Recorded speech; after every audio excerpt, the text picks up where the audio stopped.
Esther was on an airplane. She got up at 4 o'clock in the morning. She got into her car. She drove through heavy traffic. Interstate 10 has been under construction. It took an hour and 15 minutes to get to the airport. When she got to the airport, it was raining. She did not have an umbrella. She still got on that airplane and found satisfaction. You see what we're talking about? She's not demanding that every moment of her life be perfect in every way. She's just looking for as much satisfaction as she can find. The man at the baggage claim walked her in with a box over her head. People are just looking for ways to make her life better everywhere she goes. But her life is not always perfect. There are things that she would like to be different. She really doesn't like to set her alarm for 3 o'clock in the morning, to leave the house for 4 o'clock in the morning, to catch a flight that's at 6 o'clock in the morning. In other words, there are many other things that she might like to do. But you know what? The satisfaction of this makes all of that not matter. This satisfaction is so great, you see. And so she doesn't lie in bed and think, oh, it's probably going to be raining or the traffic's probably going to be blocked up. She just accommodates to make herself as comfortable as she can be. She gets to the airport early enough that she knows that she won't have to scramble. She looks for reasons to be satisfied and finds them and finds them and finds them and finds them and finds them and finds them and finds them and finds them. When there are plenty of reasons, maybe even more that she could pinpoint, that would not be satisfying, but not satisfaction doesn't lead her to alignment. And not being in alignment doesn't lead her to this kind of satisfaction. You see what we're getting at? People watch Esther and they think, well, of course you're satisfied. You're wealthy. Esther is wealthy. Of course you're satisfied. You're wealthy. Of course you can fly first class. And if Esther really wanted to go toe-to-toe with you in your dissatisfied analogy, she would say, I still had to get up and make the flight. I still had to find a way to get to the airport. I'm just not magically appearing at the airport yet. I haven't been that satisfied. But who cares where you are if you're satisfied while you're going? Who cares what you're doing or who you're doing it with if you've mastered the art of satisfaction? Wouldn't you love to not need to make demands of the world that it will never make to you? Wouldn't you just like to be satisfied without needing your government or anybody to be different than it is in order for you to feel well-being? Aren't you looking for that? Don't you want to love your kids while they're finding their way? Don't you want to feel satisfied even though they won't do what you think they need to do in order for them to live the productive life that you've chosen for them? Satisfaction is every single thing you want, no matter what it is. A material object, a pile of money, a relationship, everything that you want is because you believe you will feel better in the having of it. And we are here to say to you, you've got to find a way to feel better in the not having of it before it can come. You've got to find a way to feel satisfied. Otherwise, the big stuff will never come to you. It will just be the mediocre stuff that other people who are playing the game of mediocrity are getting. It'll just be who's the biggest, who's the meanest, who can shove the hardest, who can push the most, who can drag the biggest pile over to their place. And we promise you, not one of them stands with any real satisfaction. They've just got the bigger pile.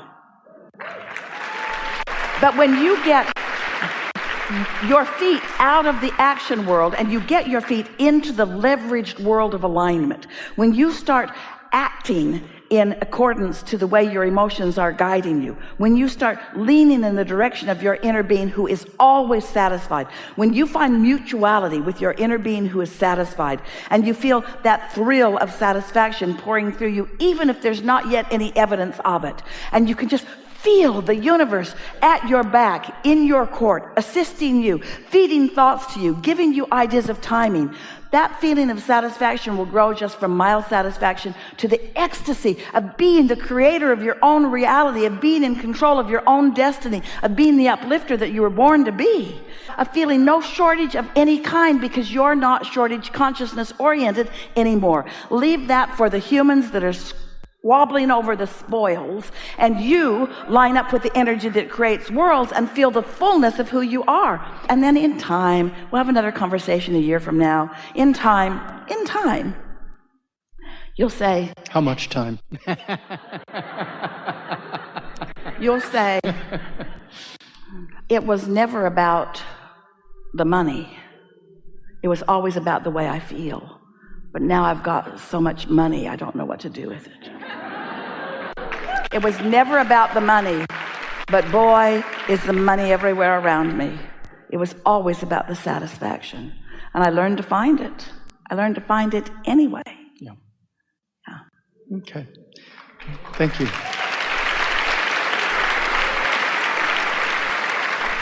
Give yourself an appetite for some satisfaction and ask yourself, especially in the next 2 or 3 days, or when you find yourself in a moment that feels extra good, analyze a little bit. Why do you feel so good right now? You know, and I want to say, Abraham, is that I've obviously been doing your work for a while. Well, a couple things about it. Number one, on the positive side is I've been able to, catch my thoughts and not go there, when it's downhill, and be happy no matter what. I mean, there's a lot of circumstances in my life, and I've been able to create a lot of satisfaction and joy, and through your work of deliberate intent, shifting my focus and bringing my vibration up. And I'm more acutely aware of the thoughts, and as I mentioned, when I'm starting to go negative and stopping it and turning it away, because as you say, it's just thinking. I'm not going to solve it through thinking. Yeah, sure, of course, there's problems that you do need to solve through action, of course, but in general, the picking at it and the mind going around and around, it doesn't work.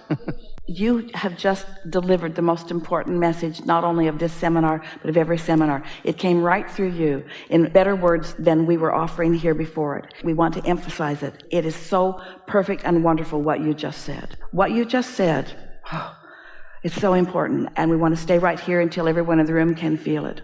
What you just acknowledged is that, of course, there's plenty action to be had, and there is satisfaction in a lot of action, but without the satisfaction factor, you're really just spinning your wheels.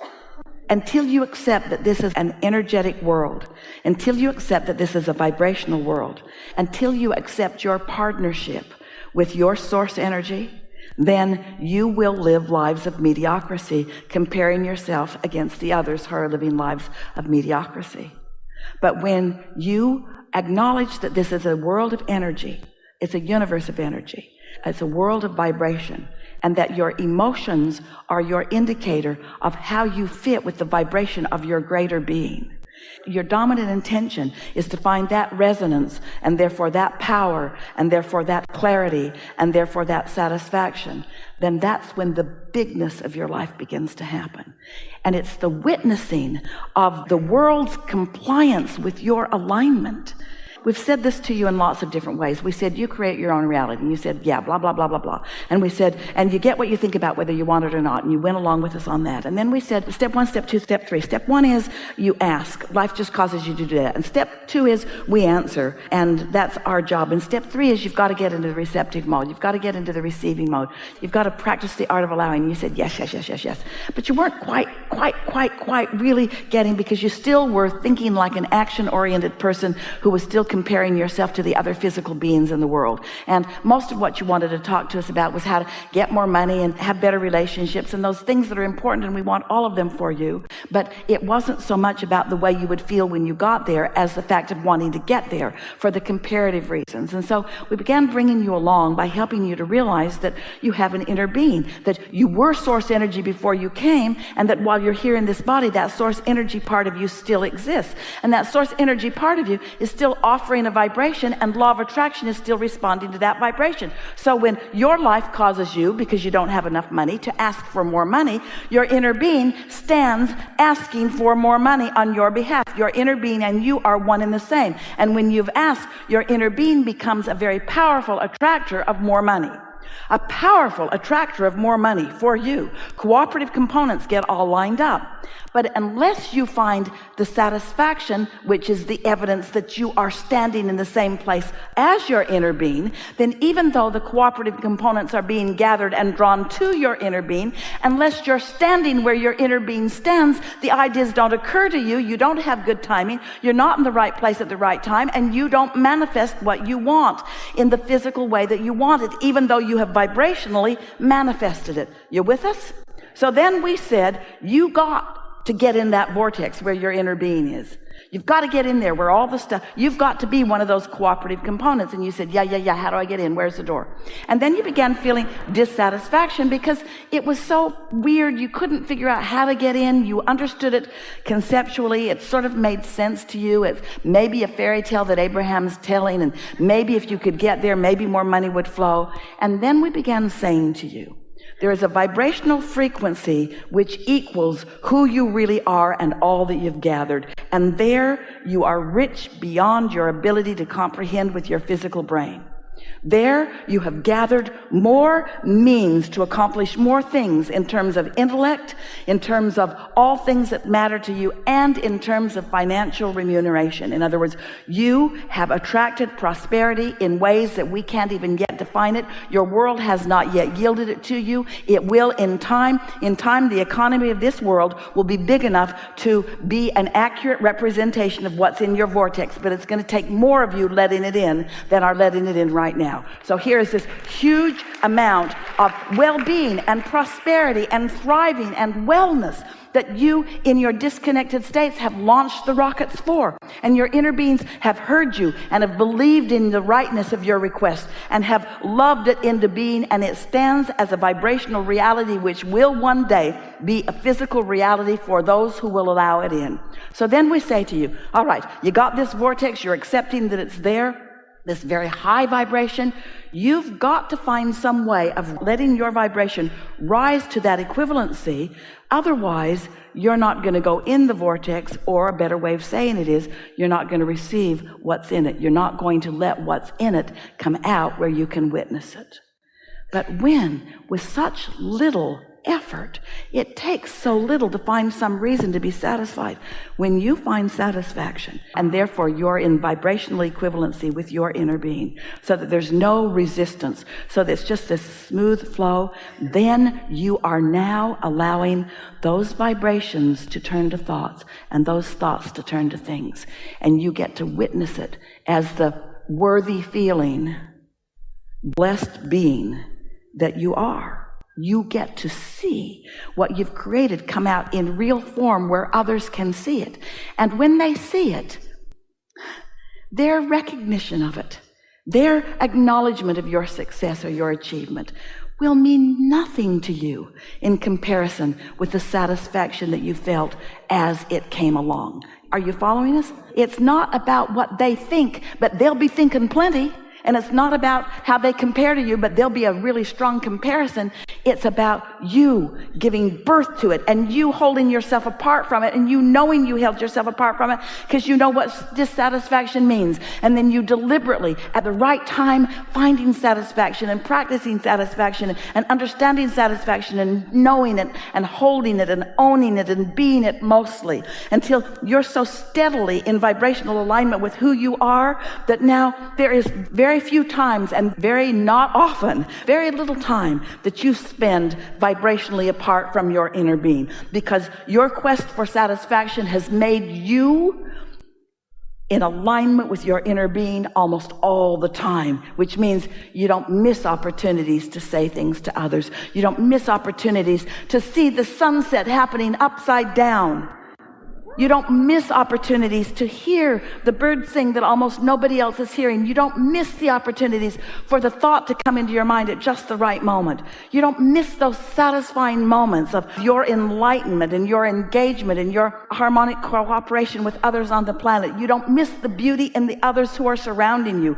You don't miss anything because you're tuned in, tapped in, turned on. You are the whole being that you were born to be. And it all happened because you just wanted to be satisfied and found a way to be it consistently enough that now you are in your power. And now when you see others in their power, you have a great time with them. When you see others not in their power, you know they still could be. You find yourself not wanting to fix things for others because you know in their dissatisfaction, you're not going to be able to be heard by them. Others who are dissatisfied won't hear you unless you complain. And when you complain, you take yourself away from your power. So you can't be like them and help them. You got to be different than they are to help them. You got to be happy anyway to help them. You've got to feel satisfied to help them. You have to thrive in the vibrational world, and then the financial world will just wrap all around you in all kinds of different ways. It's so delicious to feel your power. Yes.